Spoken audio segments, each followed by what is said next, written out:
स्वागत है। आइए रुक करते हैं खबरों का। गृह मंत्री अमित शाह की दिल्ली में कोरोना वायरस से निपटने के लिए हुई बैठक के बाद से बुनियादी ढांचे को मजबूत बनाने की प्रक्रिया तेज हो गई है। दिल्ली में पहली बार रैपिड एंटीजन टेस्ट से ज्यादा आरटीपीसीआर टेस्ट किए गए हैं। गृह मंत्रालय ने जारी बयान में बताया है कि 250 वेंटिलेटर डीआरडीओ अस्पताल में पहुंचा दिए गए हैं, जिसे लगाया जा रहा है। वहीं दिल्ली में घर घर सर्वे का काम भी शुरू हो गया है। 20 नवंबर 2020 शुक्रवार तक 3,70,729 लोगों तक सर्वे किया जा चुका था। वहीं हम आपको ये जानकारी पहुंचा रहे हैं दिल्ली से। गृह मंत्री अमित शाह की कोरोना वायरस से निपटने के लिए हुई बैठक के बाद बुनियादी ढांचे को मजबूत बनाने की प्रक्रिया को तेज कर दिया गया है। दिल्ली में पहली बार रैपिड एंटीजन टेस्ट से ज्यादा आरटीपीसीआर टेस्ट किए गए हैं। गृह मंत्रालय ने जारी बयान में बताया है कि 250 वेंटिलेटर डीआरडीओ अस्पताल में पहुंचा दिए गए हैं, जिसे फिलहाल लगाया जा रहा है। वहीं दिल्ली में घर घर सर्वे का काम भी शुरू हो गया है। 20 नवंबर 2020 शुक्रवार तक 3,70,729 लोगों तक सर्वे किया जा चुका था।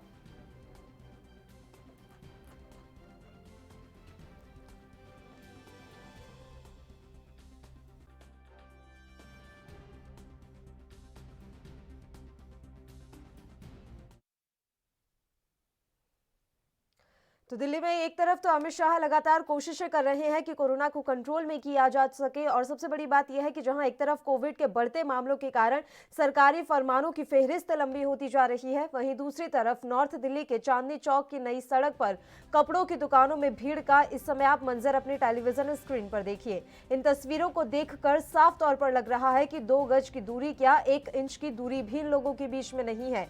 साड़ी की दुकान पर भीड़ का आलम ऐसा है कि कारोबारी अपनी जिम्मेदारियों को भुलाकर मुनाफाखोरी के चलते कोरोना को खुला निमंत्रण दे रहे हैं। ये तस्वीरें इस समय आप देख रहे हैं चांदनी चौक की। ये तस्वीरें हैं दिल्ली के, जहां कपड़ा मार्केट में लोगों की भयंकर भीड़ साफ तौर पर नजर आ रही है। कोरोना गाइडलाइन का खुलेआम यहां पर उल्लंघन हो रहा है। बड़ी बात यह है कि कई लोग ऐसे हैं जो मास्क भी नहीं लगाए हुए हैं, और काफी ज्यादा भीड़ इस मार्केट में साफ तौर पर नजर आ रही है। लगातार केंद्रीय गृह मंत्रालय की तरफ से कोशिशें की जा रही है कि दिल्ली में कोरोना को काबू किया जा सके, लेकिन इन तमाम कोशिशों को धत्ता बताते हुए दिल्ली वासी अभी भी इन चीजों को समझने की कोशिश नहीं कर रहे हैं। महामारी की गंभीरता को समझने का प्रयास दिल्ली वासियों की तरफ से नहीं किया जा रहा है।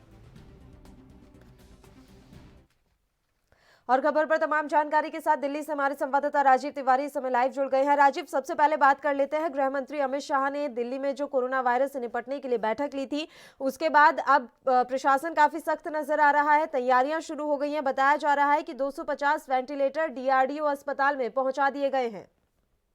देखिए, बिल्कुल मैंने जिस तरीके से आज गृह मंत्री अमित शाह ने कहीं ना कहीं जो बैठक ली है, वो कहीं ना कहीं अब दिल्ली सरकार के लिए और दिल्ली की जनता के लिए कड़े कदम हो सकता है, क्योंकि जिस तरीके से बैठक के अंदर ये डिसीजन लिया गया है कि 250 बेड यानी कि आईसीयू बेड डीआरडी अस्पतालों के अंदर दिए जाएंगे और दे चुके हैं। और बात करें जिस तरीके से दिल्ली के अंदर जो स्थिति बिगड़ रही है कोरोना पेशेंटों की, वो कहीं ना कहीं उसको कंट्रोल के लिए रैपिड टेस्ट लगातार किए जा रहे हैं, और यहाँ तक कि डोर टू डोर यानी कि घर घर जाकर सर्वे भी किया जा रहा है। लगभग 3,70,000 से ज्यादा टेस्टिंग की जा चुकी है, और घर में लोगों के घरों में जाकर चेकिंग की जा रही है कि सर्वे किस तरीके से कामयाब हो सकता है। क्योंकि बात करें जिस तरीके से लोगों को जागरूक भी करना है, और क्या सकते हैं, लगातार टेस्टिंग की प्रक्रिया भी बढ़ानी है, और अस्पतालों के अंदर जो सुविधाएं हैं वो भी बढ़ानी है। तो कहीं ना कहीं केंद्र सरकार अब दिल्ली सरकार के साथ मिलकर लोगों के लिए अभियान चला रही है, और इस अभियान के अंदर जनता को भी सहयोग देना होगा, क्योंकि जिस तरीके से अनदेखी की जा रही है दिल्ली की जनता के लिए, वो कहीं ना कहीं दिल्ली की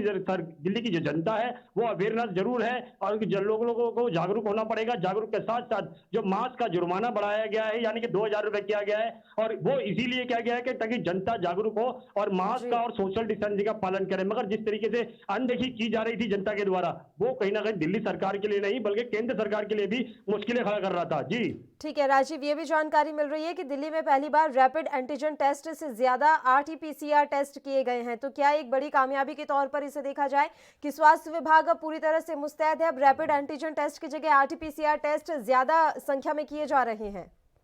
देखिए, बिल्कुल सही कहा आपने। एक चीज़ स्पष्ट है, रैपिड टेस्ट से ज़्यादा पीआरसी के पीसीआर के जो टेस्ट है, वो किए जा रहे हैं और कहीं न कहीं वो टेस्ट कामयाब भी हो रहे हैं और लगातार इससे टेस्टिंग से फ़ायदा भी हो रहा है। मगर मेडिकल डिपार्टमेंट की तरफ से देखें तो कहीं न कहीं पीसीआर काफ़ी हद तक कामयाब है रैपिड से। मगर बात करें जिस तरीके से अब कहीं न कहीं आसार ये लग रहे हैं कि लगातार कोशिश की जा रही है जनता को जागरूक करने की और यहाँ तक कि जो अब केंद्र सरकार ने मोर्चा संभाला है दिल्ली सरकार के साथ, जी। वो कहीं न कहीं अब बड़ा कदम हो सकता है और लगातार इसके लिए कोशिश भी बढ़ाई जा रही है और अस्पतालों के अंदर जो बेड की सुविधा दी जा रही है या टेस्टिंग की प्रक्रिया की जा रही है या फिर कहें जो डोर टू डोर सर्वे किया जा रहा है वो कहीं ना कहीं जनता के लिए भी फायदेमंद होगा और केंद्र सरकार और बड़े कदम उठा सकती है इसके अंदर। जी।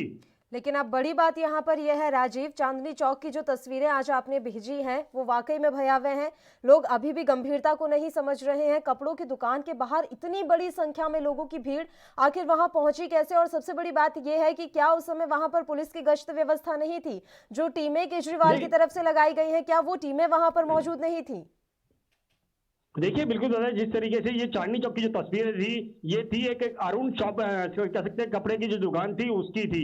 यानी जी। कि लगातार यहाँ पे शॉपिंग के नाम पर एक सेल लगाई गई थी जहां पर इतनी भीड़ उमड़ी और यहाँ पर दिल्ली पुलिस नहीं बल्कि में सिविल डिफेंस के जो जवान लगाए गए थे इस बाजार के अंदर वो भी गायब थे। तो कहीं ना कहीं दिक्कतें जरूर थी और इस तरीके की भीड़ देखकर खुद इंसान दंग रह गए थे। यहाँ तक कि जितने मीडिया वाले गए थे सब दंग रह गए थे इसको देखकर और यहाँ तक कि डर के मारे कोई भी आगे नहीं जा पा रहा था। मगर जितनी भीड़ यहाँ पर इस दुकान के अंदर देखी थी, दुकानदार खुद जागरूक नहीं था, ना ही लोगों को ये कह रहा था कि सोशल डिस्टेंसिंग का पालन करना है, ना ही ये कह रहे थे वो कि आपको मास्क का यूज करना है। मगर कहीं ना कहीं वो अपने सिर्फ मुनाफे की तरफ थे। मगर अब बात करें जिस तरीके से ये दुकानदार जो अरुण साड़ी शॉप जो दुकान है उसके खिलाफ एफआईआर की जा चुकी है और उसको कहीं ना कहीं अरेस्ट भी किया जा चुका है। मगर एक चीज स्पष्ट है, जिस तरीके से अगर वो जागरूक होता या फिर अपने मुनाफे की तरफ नहीं सोचता तो कहीं ना कहीं बड़ा कदम जरूर होता और इतनी भीड़ भी नहीं उमड़ती। मगर बात करें जिस तरीके दिल्ली पुलिस की या फिर कहें जो सिविल डिफेंस के जवान लगाए थे मास्क का जुर्माना करने के लिए, अगर वो उस टाइम पे जाते तो कहीं ना कहीं दिल्ली सरकार को हजारों रुपए का जुर्माना वसूला जाता और दिल्ली सरकार को कहीं ना कहीं बेनिफिट होता और लोगों को समझाया भी जाता कि जुर्माना किया गया है वो किस वजह से किया गया है और दुकानदार को भी जुर्माना होता और कहीं ना कहीं दुकानदार को भी समझ में आता। मगर जिस तरीके से अब दिल्ली पुलिस हरकत में आई है वीडियो वायरल होने के बाद में, तो कहीं ना कहीं दिल्ली सरकार ने एक्शन लिया है और यहाँ तक जो दुकानदार है यानी कि जो अरुण कपड़े वाले की जो दुकान है उसके खिलाफ एफआईआर की जा चुकी है और उसको अरेस्ट भी किया हुआ है। जी। और राजीव, इन तस्वीरों को देखने के बाद ये कहना बिल्कुल भी गलत नहीं होगा कि दिल्ली वासियों की लापरवाही के चलते दिल्ली आज इस कगार पर पहुंच गई है कि रोजाना एक तो रिकॉर्ड मौतें दर्ज की जा रही हैं और दूसरा केसेस लगातार बढ़ते जा रहे हैं। आखिर दिल्ली वासियों को हो क्या गया है? क्या वो समझ नहीं रहे हैं? तमाम न्यूज चैनल इस समय चला रहे हैं कि दिल्ली में हालात कोरोना के कारण खराब होते जा रहे हैं। तीसरी लहर दिल्ली में आ गई है कोरोना की, उसके बावजूद लोगों की समझ में क्यों नहीं आ रहा है? क्या सरकार की तरफ से अभी जागरूक नहीं किया जा रहा है या लोग पूरी तरह से लापरवाह हो चुके हैं दिल्ली में? देखिए एक चीज स्पष्ट है, दिल्ली की जनता की बात करें तो दिल्ली की जनता शायद ये समझ रही है दिल्ली सरकार ने जिस तरीके से सब कुछ अनलॉक किया है यानी तमाम बाजारों को खोला गया, तमाम भीड़ उमड़ी पड़ी है, यहाँ तक कि जो साप्ताहिक बाजार लगते हैं वो भी लगाए जा रहे हैं।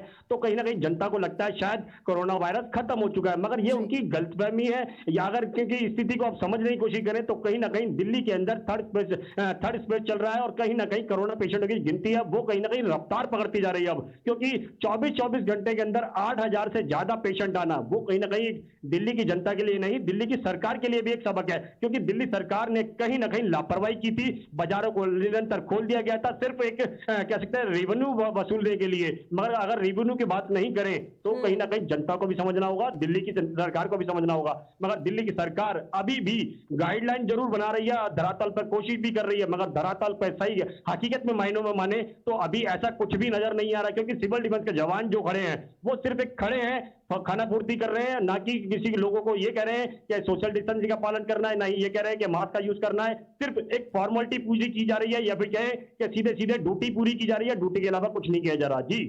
तो ऐसे में तो ये पूरी जिम्मेदारी दिल्ली पुलिस की भी बनती है, वहां के प्रशासनिक अधिकारियों की भी बनती है, उनकी भी लापरवाही साफ तौर पर नजर आ रही है। जब सरकार के नुमाइंदे और प्रशासनिक अधिकारी ही कोरोना की गंभीरता को नहीं समझेंगे तो हम दिल्ली वासियों से क्या उम्मीद करें? और जो इतने कदम उठाए जा रहे हैं फिर इन कदमों का क्या फायदा? अब मान लीजिए आज जो भीड़ थी उसमें से अगर कोई एक शख्स भी कोरोना संक्रमित हुआ तो कितने लोगों पर कोरोना के संक्रमण का खतरा मंडरा चुका है राजीव? देखिए एक चीज तो स्पष्ट है, जिस तरीके से बात करी दिल्ली सरकार की, तो दिल्ली सरकार ने अधिकारियों को नियुक्त कर दिया, अधिकारी बाजारों में आ नहीं रहे हैं और कहीं ना कहीं लापरवाही जरूर की जा रही है। क्योंकि जिस तरीके से अब चांदनी चौक का जो वीडियो हुआ था, वो जो लोगों ने देखा है, भीड़ भी कितनी बेशुमार है, आप लोगों को खुद अंदाजा हो गया होगा। यहाँ तक कि जो दर्शक देख रहे हैं वो भी कहीं ना कहीं अंदाजा लगा सकते हैं कि इतनी भीड़ के अंदर अगर किसी एक व्यक्ति को वायरस होता है तो समझ लीजिए कितने व्यक्तियों को वायरस होगा। तो ये अंदाजा जरूर है कि हाँ, दिल्ली की सरकार को समझना होगा, मगर दिल्ली की सरकार कहीं ना कहीं गाइडलाइन जरूर बना रही है। गाइडलाइन के हिसाब से जो नीचे के अधिकारी हैं वो कहीं ना कहीं लापरवाही कर रहे हैं। जब तक उन अधिकारियों को पनिशमेंट नहीं किया जाएगा तो सही ना कहीं जो जनता तक मैसेज आया वो जनता तक मैसेज नहीं जा पा रहा। इसीलिए शायद जनता बेफिक्र है और डरी भी नहीं है और लगता है शायद वायरस खत्म है, क्योंकि अधिकारी और जनता दोनों ही जिम्मेवार है इसके अंदर। जी, समझना यहाँ पर ये भी जरूरी है कि ये तो चांदनी चौक की तस्वीरें थी, जो दिल्ली के अन्य बाजार है, क्या वहां पर अभी स्थिति सुधरी है, या त्योहारी सीजन में जो तस्वीरें हम आए दिन देख रहे थे कि लोगों की भारी भीड़ बाजारों में हो रही थी, वो स्थिति अभी भी जस की तस बनी हुई है?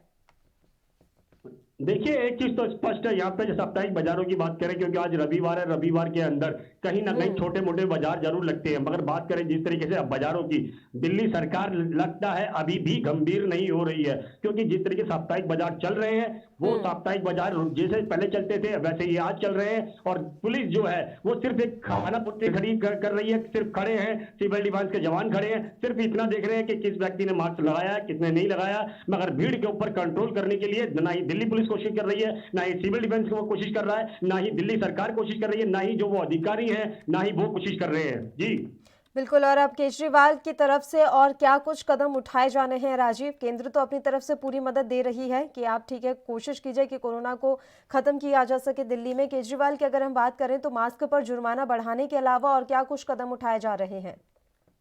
देखिए दिल्ली सरकार की बात करें तो दिल्ली सरकार तमाम गाइडलाइन जरूर बना रही है, चाहे वो कोई भी वो अधिकारी हो, चाहे वो क्या मनीष सिसोदिया हो, या फिर कहें दिल्ली के खुद मुख्यमंत्री अरविंद केजरीवाल हो। दिल्ली के मुख्यमंत्री अरविंद केजरीवाल ने तो यहाँ तक ये अनाउंस कर दिया कि अगर 2000 रुपए का जुर्माना मास्क पे लगाया गया है तो कहीं ना कहीं लोगों को राहत देने की भी कोशिश की जा रही है। यानी कि उन्होंने अपने जितने भी विधायक हैं उन सबको ये बोल दिया गया है कि अपनी अपनी विधानसभा के अंदर जनता को मास्क बांटे, वो भी फ्री। तो कहीं ना कहीं ये प्रक्रिया अपनाई जा रही है, मगर कहीं ना कहीं लापरवाही है इसके अंदर। लापरवाही यही है क्योंकि जिस तरीके से बाजारों के अंदर भीड़ उमड़ी पड़ी है वो उस पर जब तक कंट्रोल नहीं करेंगे तो कहीं ना कहीं कोरोना वायरस की स्थिति इसी तरीके से बढ़ती रहेगी। दिल्ली सरकार को कहीं ना कहीं उन अधिकारियों को जब तक नहीं ढूंढेंगे कि वो अधिकारी कहां हैं और सोशल डिस्टेंसिंग का पालन क्यों नहीं करवा रहे हैं, तो सारी कोशिशें बेकार है। जी राजीव, आखिरी सवाल है, देखिए भीड़ अपने आप तो अब खत्म होने से रही, जो तस्वीरें साफ तौर पर सामने आ रही हैं, लग रहा है कि दिल्ली वासी लापरवाह हो चुके हैं। तो क्या अब लॉकडाउन ही एक ऐसा रास्ता बाकी है कि दिल्ली में जो बाजारों में ये भीड़ हो रही है उन भीड़ को कम किया जा सके? देखिए एक चीज समझनी होगी, लॉकडाउन ही कोई समाधान नहीं है। जब तक वो अगर रियल में ही बात करें तो दिल्ली सरकार के जो नुमाइंदे हैं यानी कि जो अधिकारी हैं, अगर वो रियल समय के हिसाब से और रियल अपनी जिम्मेवारी समझते हुए अपनी अगर ड्यूटी पूरी करें, यानी कि जो स्थिति को कंट्रोल करने की कोशिश करें, तो स्थिति संभाली जा सकती है। मगर वो अधिकारी है ही नहीं हकीकत में, चाहे वो दिल्ली पुलिस की बात करें या सिविल डिफेंस बिल्कुल, लापरवाही का ही ये नतीजा है कि लगातार बाजारों में भीड़ बढ़ रही है और हालात जो हैं वो खराब होते जा रहे हैं। शुक्रिया राजीव, तमाम जानकारी आपने हम तक पहुंचाई। तो आपको बता दें कि दिल्ली में जैसे ही अमित शाह ने बैठक की उसके बाद से प्रशासन एक्शन मोड में आ गया है। तमाम प्रयास केंद्र की तरफ से किए जा रहे हैं, लेकिन दिल्ली के बाजारों की स्थिति अभी भी नहीं सुधर रही है। एक छोटे से ब्रेक के लिए हम यहाँ रुक रहे हैं, फौरन हाजिर होंगे।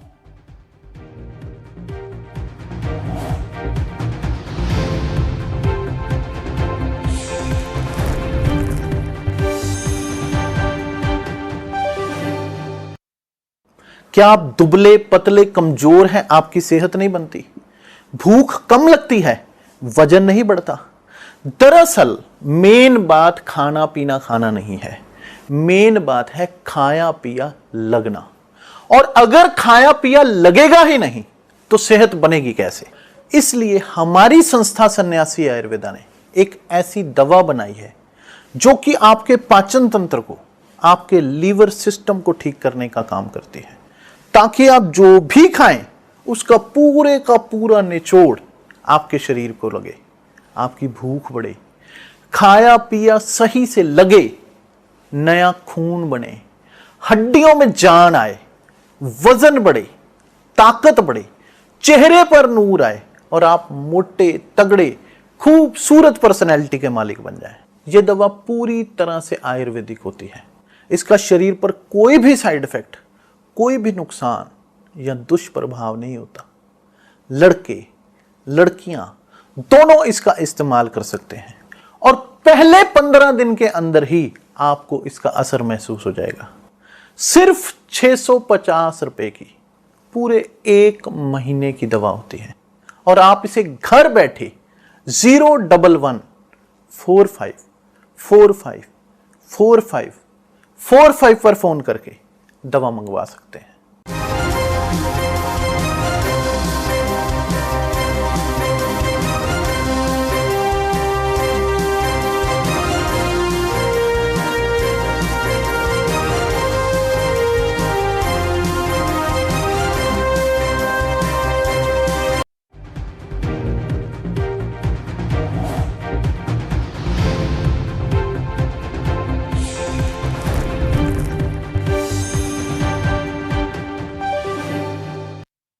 ब्रेक के बाद एक बार फिर से आप सभी का स्वागत है। बढ़ते हैं कुछ और खबरों की ओर। देश में कोरोना महामारी से निपटने के लिए केंद्र सरकार ने एक बार फिर से कमर कस ली है।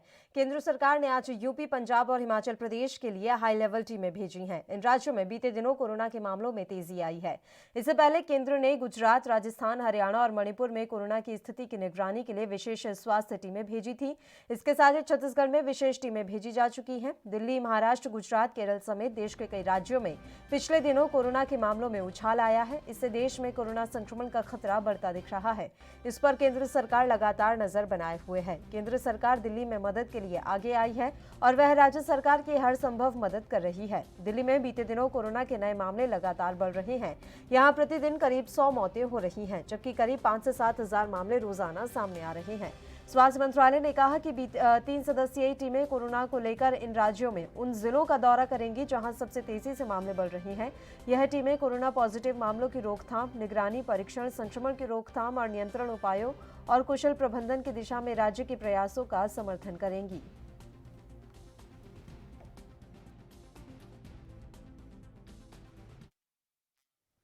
और खबर पर तमाम जानकारी के साथ यूपी से हमारे संवाददाता पुनीत मोहन इस समय फोन लाइन पर जुड़ गए हैं। पुनीत, आपसे जानकारी चाहेंगे। केंद्र सरकार ने आज उत्तर प्रदेश के लिए एक हाई लेवल टीम भेजी है जो कि कोरोना को लेकर समीक्षा करेगी। क्या कुछ जानकारी है इसको लेकर?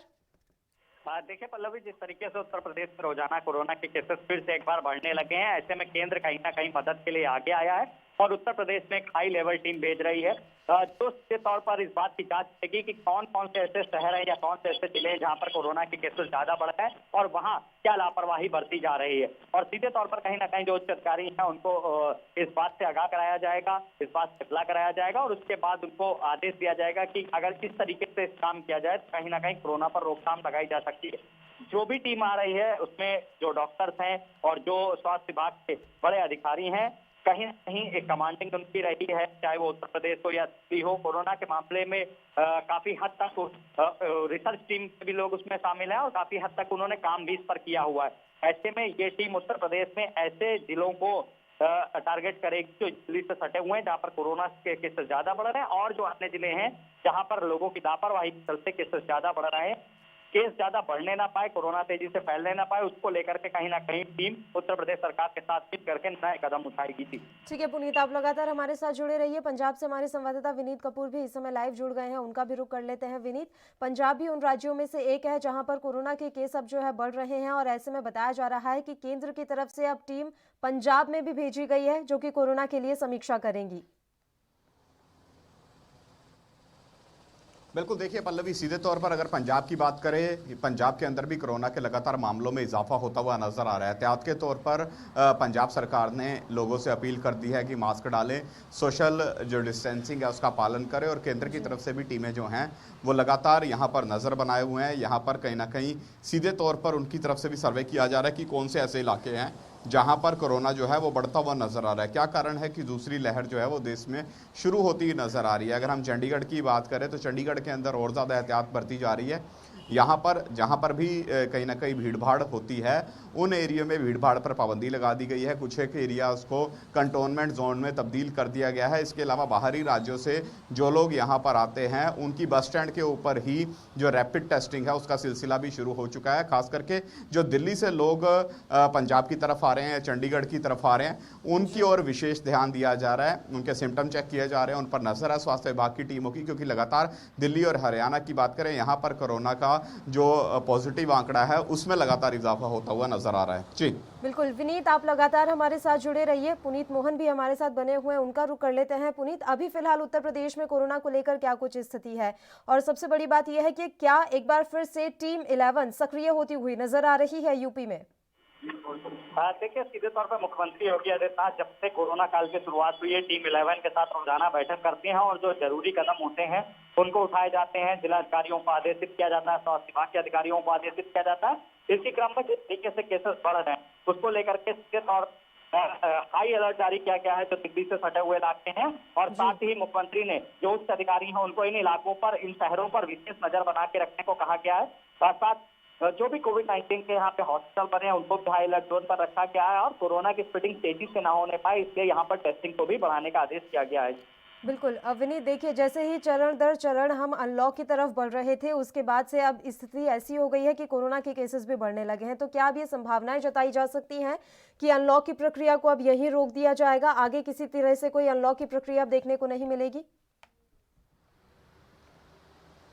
बिल्कुल, देखिए सीधे तौर पर जिस तरह से कुछ एक राज्यों के अंदर दूसरी लहर जो है वो शुरू हो चुकी है, कोरोना पॉजिटिव पेशेंट्स की संख्या में इजाफा होता हुआ नजर आ रहा है, तो ऐसे में ज़रूर सरकारें जो हैं इस पर विचार कर रही हैं। हालांकि कुछ एक सरकारों ने तो नाइट लॉकडाउन तक का फैसला ले लिया। अगर आज शिमला की बात करें तो शिमला में 1 दिन का कर्फ्यू लगाया गया है, दुकानों को बंद किया गया है। बाहरी जो राज्यों से लोग यहाँ पर आ रहे हैं, पर्यटक यहाँ पर आ रहे हैं, उन पर विशेष नज़र रखी हुई है। तो इस तरह की हिदायतें जो हैं वो जारी होनी शुरू हो चुकी हैं। हरियाणा की बात करें तो जिस तरह से हरियाणा ने स्कूलों को बंद करने का फैसला ले लिया है, 30 तारीख तक स्कूल जो हैं वो बंद कर दिए गए हैं। तो संभावित है कि अगर इसी तरह से कोरोना पॉजिटिव केसों की संख्या में इजाफा हुआ तो फिर जो अनलॉकडाउन 1 की या फिर अनलॉकडाउन 5 तक जो पहुंचा था उसके अंदर जो सीधे तौर पर लोगों को छूट दी गई थी वो छूटें भी कहीं ना कहीं कम होती हुई नजर आएंगी, और आगे अनलॉकडाउन के जो चरण हैं उनमें भी कटौती होती हुई नजर आएगी, ताकि लोगों को इस कोरोना महामारी से बचाया जा सके। क्योंकि यहाँ पर एक और बड़ा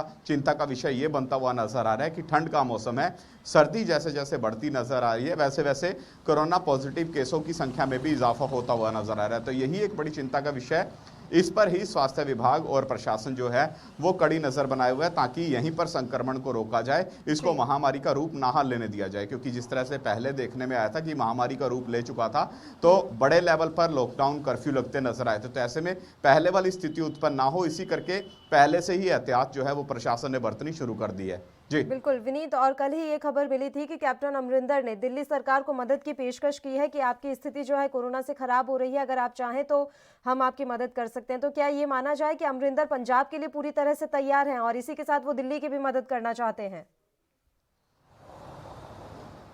बिल्कुल, देखिए सीधे तौर पर दिल्ली की अगर बात करें तो दिल्ली के अंदर एक बड़ी प्रॉब्लम यह है कि दिल्ली में सघन आबादी है, सघन आबादी वाला क्षेत्र है, और वहां पर सोशल डिस्टेंसिंग की जो है वो इतनी पालना होती हुई नजर नहीं आई। और पिछले दिनों तो ये भी देखने को मिला कि कुछ एक इलाकों में तो लोग मास्क तक डालते हुए नजर नहीं आए थे। हालांकि अब दिल्ली सरकार ने जरूर कहीं ना कहीं पाबंदियां लगाई हैं, मास्क डालना अनिवार्य कर दिया गया है, चालान की राशि को भी 500 से बढ़ाकर 2000 कर दिया गया है। लेकिन हाँ, इतना जरूर है कि वहां पर हालात जो हैं वो बेकाबू से होते हुए नजर आ रहे हैं। इसी करके आसपास की सरकारें जो हैं वो दिल्ली की मदद करने के लिए आगे आ रही है। अमित शाह खुद दिल्ली के जो मुख्यमंत्री अरविंद केजरीवाल हैं उनके साथ मीटिंग कर रहे हैं, रणनीति तैयार कर रहे हैं कि आखिर इस दूसरी लहर को किस तरह से फैलने से रोका जाए और दिल्ली वासियों को बचाया जा सके। जी बिल्कुल, बहुत बहुत शुक्रिया विनीत, आप हमारे साथ जुड़े, तमाम जानकारी आपने हम तक पहुंचाई। पुनीत, आपका रुख करते हैं, आपसे जानकारी चाहेंगे कि फिलहाल जो योगी आदित्यनाथ हैं वो अभी स्थिति से निपटने के लिए पूरी तरह से तैयार नजर आ रहे हैं, क्योंकि अब यूपी में भी देख पा रहे हैं कि रोजाना केस जो है बढ़ते जा रहे हैं।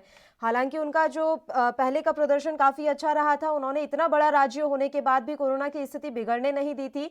तो क्या इस लहर के लिए भी पूरी तरह से योगी सरकार तैयार है? देखिए, योगी सरकार पूरी तरीके से एक्टिव है, और जिस तरीके से दूसरी लहर ये कोरोना की है पहली बार जब कोरोना की लहर दिखी थी और उत्तर प्रदेश जो आबादी के हिसाब से देश का सबसे बड़ा राज्य है, यहाँ पर ज्यादा केसेस नहीं बढ़ने पाए और कहीं ना कहीं इसमें सरकार का प्रयास था। WHO ने भी इसकी तारीफ करी है और अब जब दोबारा एक बार फिर से देखा जा रहा है कि कोरोना के केसेस बढ़ रहे हैं, ऐसे में योगी आदित्यनाथ सीधे तौर पर अधिकारियों को निर्देशित करते हुए नजर आ रहे हैं। शुरू से ही कोरोना मामले को लेकर के उन्होंने इसे खुद से बात किया, टीम 11 का गठन किया और रोजाना उसके साथ बैठक करी। और जब अनलॉक 4 हुआ और कोरोना के केसेस कुछ कम हुए, कई लोगों को ऐसा लगने लगा कि कोरोना जा चुका है, तब भी तो उन्होंने बैठक करना बंद नहीं किया और जो भी जिलाधिकारी थे उनको निर्देशित करते रहे। जिनके यहाँ एक भी केस निकलता था, कहीं ना कहीं वॉच करते थे, उसको देखते थे, रोकथाम के लिए क्या प्रयास होना है उसको देखते थे। और इसी का नतीजा है कि WHO ने तारीफ करी है और दूसरी लहर के लिए भी योगी सरकार बिल्कुल तैयार है। बहुत बहुत शुक्रिया पुनीत, तमाम जानकारी आपने हम तक पहुंचाई। तो आपको बता दें कि केंद्र सरकार अब तमाम उन राज्यों में अपनी टीमें भेज रही है जहां पर कोरोना के मामले लगातार बढ़ते जा रहे हैं। एक छोटे से ब्रेक के लिए बुलेटिन में रुक रहे हैं, फौरन हाजिर होंगे।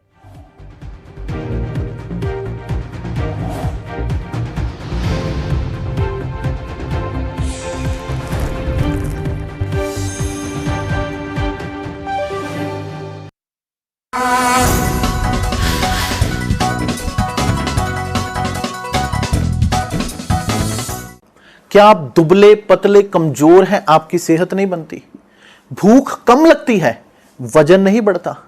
दरअसल मेन बात खाना पीना खाना नहीं है, मेन बात है खाया पिया लगना। और अगर खाया पिया लगेगा ही नहीं तो सेहत बनेगी कैसे? इसलिए हमारी संस्था सन्यासी आयुर्वेदा ने एक ऐसी दवा बनाई है जो कि आपके पाचन तंत्र को, आपके लीवर सिस्टम को ठीक करने का काम करती है, ताकि आप जो भी खाएं उसका पूरे का पूरा निचोड़ आपके शरीर को लगे, आपकी भूख बढ़े, खाया पिया सही से लगे, नया खून बने, हड्डियों में जान आए, वजन बढ़े, ताकत बढ़े, चेहरे पर नूर आए और आप मोटे तगड़े खूबसूरत पर्सनैलिटी के मालिक बन जाएं। यह दवा पूरी तरह से आयुर्वेदिक होती है।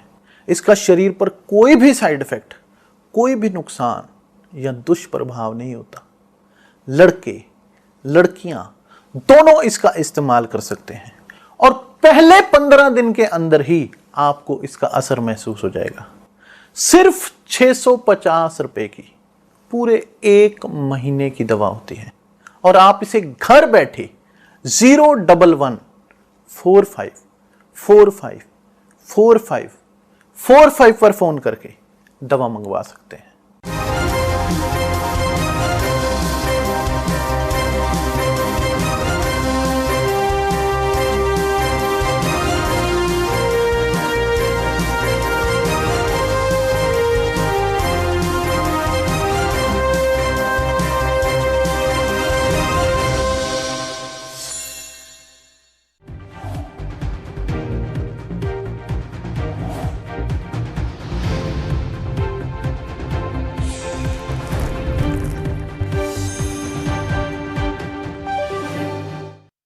ब्रेक के बाद एक बार फिर से आप सभी का स्वागत है। बढ़ते हैं कुछ और खबरों की ओर। जयपुर समेत राजस्थान के कोरोना से सबसे ज्यादा प्रभावित 8 जिलों में अब शाम 7 बजे बाजार बंद होंगे। जयपुर, जोधपुर, बीकानेर, उदयपुर, अजमेर, कोटा, अलवर और भीलवाड़ा में रात 8 से सुबह 6 बजे तक कर्फ्यू भी रहेगा।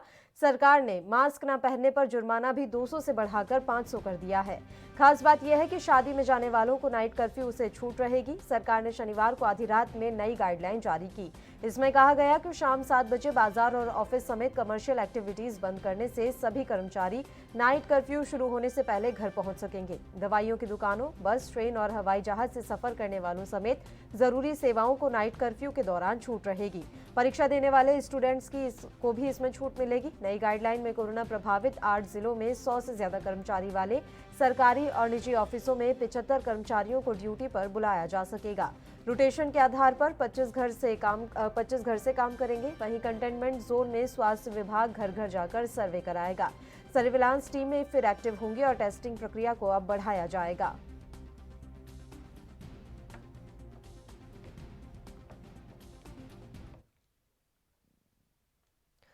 तो देश भर में बढ़ रहे कोरोना के मामलों के चलते चंडीगढ़ प्रशासन और स्वास्थ्य विभाग भी हरकत में आ गया है। शहर के अंदर और बाहरी राज्यों से आ रहे यात्रियों का बस स्टैंड पर ही कोरोना टेस्ट करने का सिलसिला अब शुरू कर दिया गया है। दिल्ली से आ रही बसों और उसके यात्रियों पर विशेष नजर रखी जा रही है। इसका संपूर्ण जायजा लिया हमारे संवाददाता विनीत कपूर ने। दिल्ली, हरियाणा सहित अन्य राज्यों की बात करें तो वहां पर जिस तरह से कोरोना की दूसरी लहर कहीं ना कहीं शुरू होती नजर आ रही है, तो अन्य राज्यों ने एहतियात बरतनी शुरू कर दी है। इस वक्त हम सिटी ब्यूटीफुल चंडीगढ़ के अंदर मौजूद हैं, जहां पर सेक्टर 17 का जो ISBT बस स्टैंड है वहां पर पूरी एहतियात बरती जा रही है, क्योंकि इसी बस स्टैंड के ऊपर दिल्ली और अन्य राज्यों से बसें जो हैं वो यहाँ पर आकर रुकती हैं। यात्री जो हैं वो यहाँ से अगले गंतव्य की तरफ जाते हुए नजर आते हैं। लेकिन यहाँ पर अगर स्वास्थ्य विभाग की बात करें तो उनकी तरफ से एक जो कोविड टेस्ट जो कह सकते हैं कैंप लगाया हुआ है, आप देख सकते हैं ये वो कैंप है जहां पर यात्रियों के कोविड टेस्ट करवाए जाते हैं। हालांकि कंपलसरी नहीं है कि सभी यात्रियों के यहाँ पर टेस्ट होंगे जो भी यात्रा करके शहर के अंदर आ रहे हैं, लेकिन रिकमेंड ज़रूर किया जाता है कि जो भी यात्री बाहर से यात्रा करके आया है और उसको माइनर सिम्टम अगर पाए जा रहे हैं तो वो अपना टेस्ट यहाँ पर करवा सकता है। विदिन 5 to 15 मिनट के अंदर अंदर उसको रिपोर्ट भी दे दी जाती है कि उसकी टेस्ट रिपोर्ट क्या कहती है। रैपिड तकनीक से यहाँ पर जो यात्री हैं उनके टेस्ट करवाए जाते हैं और आप देख सकते हैं कि कितने यात्रियों के यहाँ पर टेस्ट हो चुके हैं। इनकी रिपोर्ट्स जो हैं इनको हैंडओवर करने का काम किया जा रहा है कि जिन जिन यात्रियों के कहीं ना कहीं टेस्ट हो चुके हैं उनकी रिपोर्ट उनको हैंडओवर की जा रही है। इसी तरह से सुबह से शाम तक ये सिलसिला यहाँ पर जारी रहता है। और अब जिस तरह से दिल्ली के अंदर कोरोना की दूसरी लहर शुरू होती हुई नज़र आ रही है, तो उस लहर के मद्देनज़र ज़्यादा एहतियात बरती जा रही है। दिल्ली से आने वाले जो यात्री हैं उन पर स्वास्थ्य विभाग की विशेष नज़र है। और जिस तरह से चंडीगढ़ एडमिनिस्ट्रेशन की तरफ से एक एडवाइजरी भी जारी की गई थी, आप देख सकते हैं यहाँ पर ये वो टेस्ट यहाँ पर किए हुए हैं अलग अलग लोगों के जो विभिन्न राज्यों से यात्रा करके चंडीगढ़ के अंदर पहुँचे थे, क्योंकि एहतियात बरतना बहुत ज़्यादा ज़रूरी है। हम भी लोगों से यही अपील करते हैं कि अगर किसी को माइनर सिम्टम देखने में मिलते हैं तो वो तुरंत अपना कोविड टेस्ट करवाएं, मास्क डालें और सोशल डिस्टेंसिंग का पालन करें ताकि इस महामारी को फैलने से रोका जा सके, क्योंकि दूसरे लहर में ये महामारी जाती नज़र आ रही है। मैम, कब से ये कैंप लग रहा है, किन किन यात्रियों के आप टेस्ट कर रहे हैं? आज यहाँ हमारा 6th डे है और स्पेशली ये GMSH 16 हॉस्पिटल की तरफ से लगाया गया है और हमारी टीम यहाँ 6 दिन से आ रही है।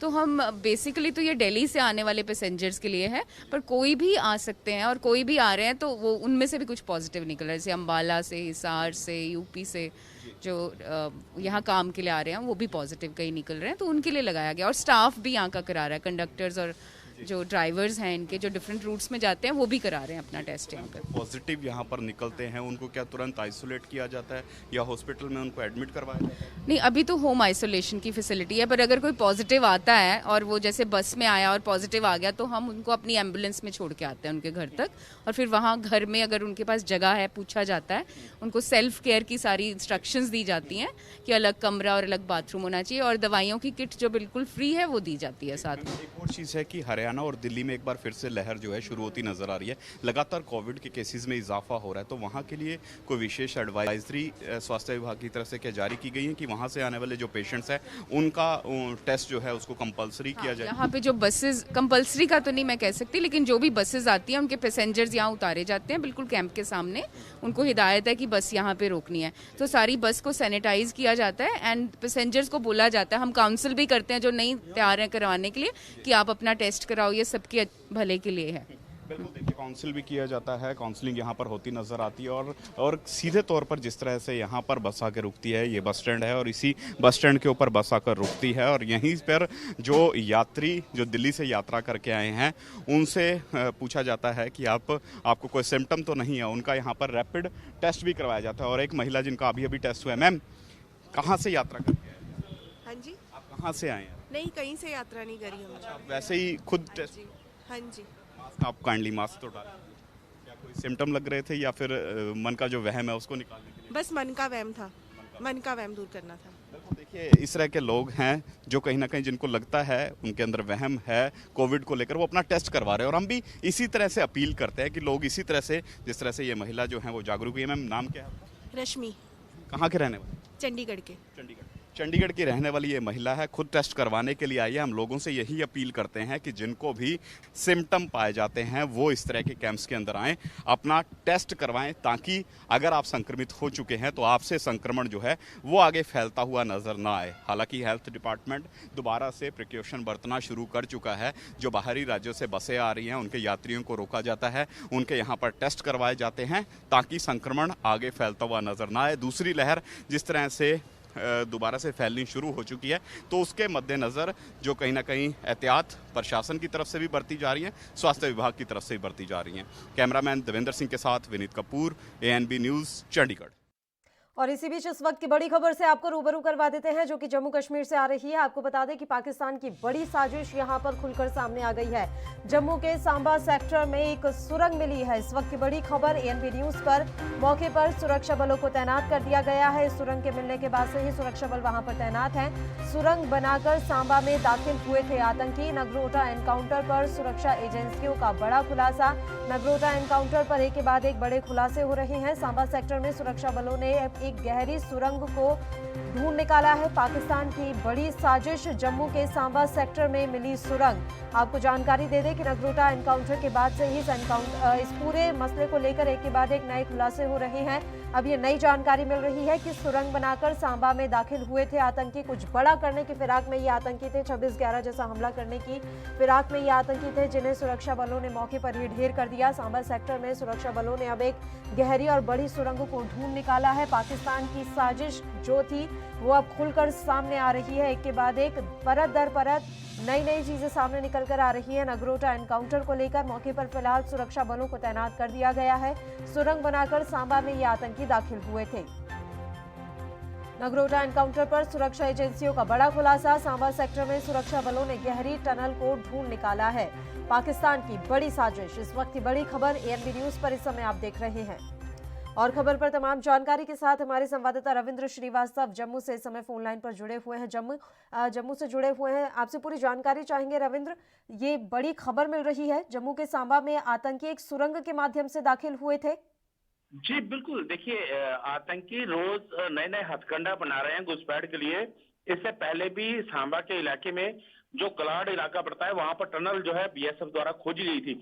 और अब यही जानकारी मिल पा रही है कि एक टनल मिली है और उसी टनल के रास्ते से आतंकी जो बन टोल प्लाजा में मारे गए हैं, उन जैश ए मोहम्मद के जो 4 आतंकी थे, इसी टनल से क्रॉस करके वो जम्मू के रास्ते श्रीनगर जाने का प्रयास कर रहे थे।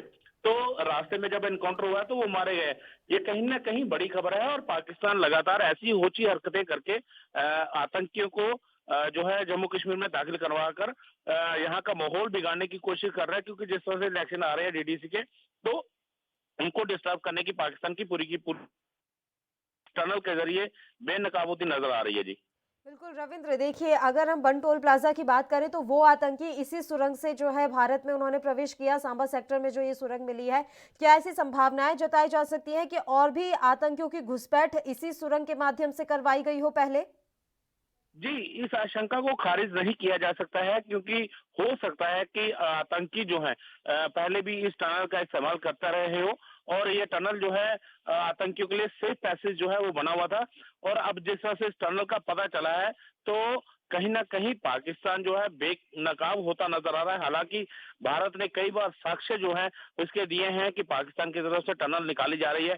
कई बार जो BSF के अधिकारी हैं उन्होंने पाकिस्तान के रेंजर से जो अधिकारी जो है पाकिस्तान रेंजर्स के, उनके साथ बातचीत करके इस मुद्दे को कई बार उठाया है। लेकिन पाकिस्तान जो है अब अपनी ओछी हरकतों से बाज नहीं आ रहा है। लगातार आतंकियों को घुसपैठ करवाने के लिए वो टनल का इस्तेमाल जो है वो करवाते हैं और टनल बनाने के लिए जो उपकरण जो है वो इस्तेमाल किए जाते हैं। वो भी ये खबर है कि वो चाइना के द्वारा पाकिस्तान को सौंपे गए हैं, ताकि आतंकी जो है वो कश्मीर घाटी में घुसपैठ करके कश्मीर घाटी तक जम्मू से घुसपैठ करके कश्मीर घाटी तक पहुंच सके और बड़ी वारदात को अंजाम दे सके। क्योंकि जिस तरह से बन टोल प्लाजा में जो मारे गए आतंकी, उनके पास से जिस प्रकार से हथियार मिले हैं, तो वो कहीं ना कहीं ये दर्शाते हैं कि एक बड़ी साजिश जो है इन चुनावों के दौरान होनी थी, लेकिन समय रहते सुरक्षा एजेंसी चौकसी की वजह से इस बड़ी साजिश को नाकाम कर दिया गया। बहुत बहुत शुक्रिया रविंद्र,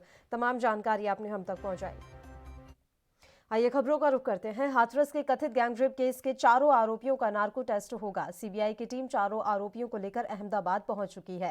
हाथरस जेल के सूत्रों के मुताबिक सीबीआई टीम चारों आरोपियों को यहां से अपने साथ लेकर गई है। इससे पहले कथित गैंगरेप के मामले में घटनास्थल पर सबसे पहले पहुंचने का दावा करने वाला छोटू नाम का युवक नार्को और पॉलीग्राफ टेस्ट के लिए तैयार था। उसका कहना था कि सच सामने लाने के लिए वह टेस्ट के लिए तैयार है।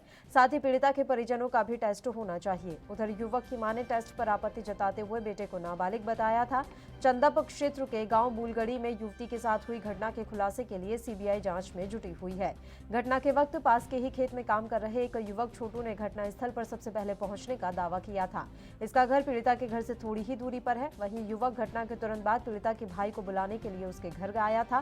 सीबीआई छोटू से कई बार पूछताछ कर चुकी है। युवक के अनुसार सीबीआई उससे 20 से अधिक बार पूछताछ कर चुकी है।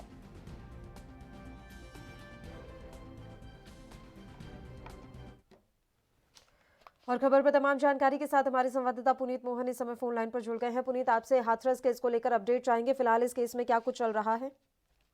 देखिए, हाथरस केस में सीधे तौर पर अब जो चारों आरोपी हैं उनका नार्को टेस्ट होगा। उसके लिए सीबीआई की टीम चारों आरोपियों को लेकर के अहमदाबाद पहुंच चुकी है। हाथरस जेल के जो सूत्र हैं उनके मुताबिक सीबीआई टीम चारों आरोपियों को यहां से अपने साथ लेकर के गई है। और इस गैंग रेप मामले में सबसे पहले पहुंचने का जो दावा कर रहा था छोटू, जिसका 20 से अधिक बार जिससे सीबीआई पूछताछ कर चुकी है, उसका नार्को और पॉलीग्राफी टेस्ट होगा। इसके लिए छोटू तैयार भी है। छोटू ने सहमति भी जताई है। उसका कहना है कि सच सामने लाने के लिए वो टेस्ट कराने के लिए तैयार है। लेकिन छोटू की जो मां है वो इस पर आपत्ति जता रही है और सीधे तौर पर छोटू को नाबालिग बता रही है। चंदप्पा थाने के बुलगढ़ी का ये मामला है और जो छोटू है वो पीड़िता के घर से थोड़ी दूर पर ही रहता है और सबसे पहले वही पीड़िता के भाई को बुलाने के लिए गया था। लेकिन एक और वो सहमति दे रहा है कि उसे नार्को टेस्ट कराना है, वहीं दूसरी ओर उसकी मां जो है वो ऐतराज जता रही है। देखना होगा कि सीबीआई इसका नार्को और पॉलीग्राफी टेस्ट कराती है या नहीं। लेकिन जो चारों आरोपी है उनका नार्को टेस्ट कराने के लिए सीबीआई उनको लेकर के अहमदाबाद पहुंच चुकी है। जी, और ये जो बात बार बार कही जा रही थी कि पीड़िता के परिजनों का भी नार्को टेस्ट या पॉलीग्राफी टेस्ट हो सकता है, क्या इसको लेकर कोई अपडेट मिल पाई है? क्या वो पीड़िता के परिजन अब तैयार है नार्को टेस्ट करवाने के लिए? देखिए, नार्को टेस्ट में जिसका भी नार्को टेस्ट होना है उसकी सहमति होना आवश्यक है। ऐसे में जो पीड़िता के परिजन थे उन्होंने साफ तौर पे नार्को और पॉलीग्राफी टेस्ट कराने से मना कर दिया था। उनका साफ तौर पे कहना था कि सरकार को अगर उनकी बात पर भरोसा है तो वो ऐसे ही भरोसा करे, क्योंकि उन्होंने अपनी बेटी खोई है और उसके बाद इस तरीके के टेस्ट दे करके आखिर सरकार उनसे क्या साबित कराना चाहती है। उसके बाद मामला सीबीआई के हैंड ओवर कर दिया गया था और अभी सीबीआई ने परिजनों को के टेस्ट को लेकर के किसी भी तरह का कोई अपडेट नहीं दिया है। लेकिन छोटू जो है, जो घटनास्थल पर पहुंचने का दावा कर रहा है, वो नार्को और पॉलीग्राफी टेस्ट कराने के लिए तैयार है। 20 से 21 बार इससे पूछताछ भी सीबीआई कर चुकी है, लेकिन जो छोटू की मां है वो ऐतराज कर रही है। जी, बहुत बहुत शुक्रिया पुनीत, तमाम जानकारी आपने हम तक पहुंचाई। चलिए अगली खबर का रुख करते हैं। महाराष्ट्र सरकार ने राज्य में सभी धार्मिक जगहों को खोलने का फैसला लिया है। इसी को लेकर रजा अकादमी ने भी राजभवन की मस्जिद को नमाज पढ़ने के लिए खोलने की मांग की है। अकादमी ने पत्र के जरिए अपनी मांग राज्यपाल भगत सिंह कोश्यारी के सामने रखी है। अकादमी ने अपील की है कि आम लोगों के लिए मस्जिद को खोला जाए। हालांकि राजभवन ने इस मामले पर फिलहाल कोई प्रतिक्रिया नहीं दी है। खबर के अनुसार अधिकारियों ने बताया है कि राजभवन के अंदर कोई मस्जिद नहीं है। हालांकि उन्होंने यह जानकारी दी कि स्टाफ क्वार्टर में से एक को मुस्लिम स्टाफ को प्रार्थना करने के लिए रखा है। इसके बाद कई बाहरी लोग भी शुक्रवार को नमाज पढ़ने लगे थे, जिसकी वजह से यहां भीड़ हो गई थी। इसलिए स्टाफ ने इस शुक्रवार को यहां बाहरी लोगों को नमाज पढ़ने की अनुमति नहीं दी थी। अकादमी की तरफ से लिखे गए पत्र में उद्धव ठाकरे सरकार का आभार जताया गया है। राज्यपाल को लिखे पत्र में रजा अकादमी के महासचिव एम सईद नूरी ने लिखा कि भले ही पूरे देश में धार्मिक जगहें खुल चुकी हैं, लेकिन राजभवन के कर्मचारी मुसलमानों को मस्जिद में जुम्मे की नमाज नहीं पढ़ने दी जा रही। मस्जिद में केवल 5 से 7 लोग नमाज पढ़ रहे थे।